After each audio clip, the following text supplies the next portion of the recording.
Stop destroying your soil's potential with a tiller. Every pass of spinning steel through the earth tears apart one of the most sophisticated living systems on the planet. Beneath your feet is a biological economy built from fungi, bacteria, roots, and microscopic exchanges of energy. When you till, that entire underground network collapses. But when you replace bare soil with aggressive living mulch, something remarkable happens. The soil begins rebuilding itself. Carbon flows underground. Humus accumulates. And your garden slowly starts behaving like a forest floor that never needs synthetic inputs or constant digging again. The hidden cost of tilling. Tilling looks productive. It makes soil appear fluffy and workable. But that loose texture is actually the result of destroyed structure. Healthy soil forms stable aggregates created by fungal filaments and microbial glues. These aggregates hold water, nutrients, and oxygen in balance.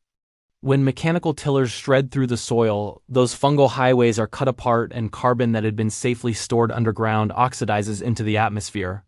This process also exposes the delicate rhizosphere to sunlight and air. The rhizosphere is the thin layer of soil surrounding plant roots where fertility happens. Roots release sugars, amino acids, and root exudates. These feed microbes that unlock minerals. It is an underground marketplace powered by photosynthesis. When soil is left bare between crops, that marketplace shuts down. Microbial populations collapse because the steady supply of root exudates disappears. Living mulch interrupts that cycle. Instead of leaving soil uncovered, you fill every inch with photosynthesizing plants that continuously feed the soil food web.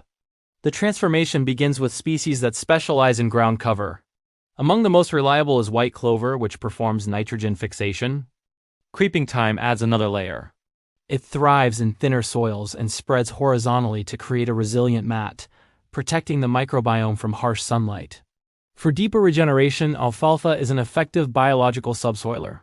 Its roots drive several feet down into compacted ground, penetrating layers that tools cannot reach. Crimson clover complements this. Its biomass can be cut and dropped. The decaying stems and roots become organic matter that microbes convert into stable humus. In the harshest climates, low-growing sedum thrives. Its succulent leaves store water and protect the microbiome from ultraviolet damage while maintaining an active root network. A natural forest rarely exposes bare soil. Living mulch allows gardeners to recreate that architecture, forming what could be described as a self-digesting soil layer. Earthworms play a huge role.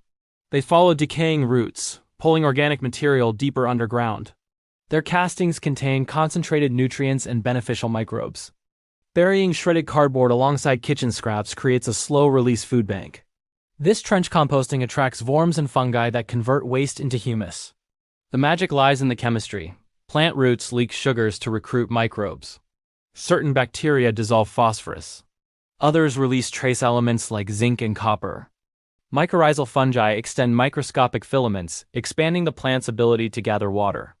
Glomalin, a sticky protein they secrete, binds soil into stable aggregates. Transitioning away from tilling is simple. Introduce white clover between crop rows. As it establishes, it builds deep fertility while the bed rests.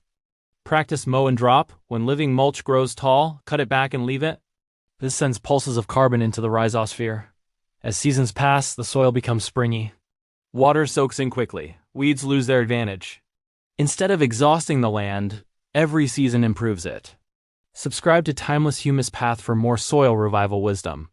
Share this guide with anyone growing food or searching for a connection with the soil.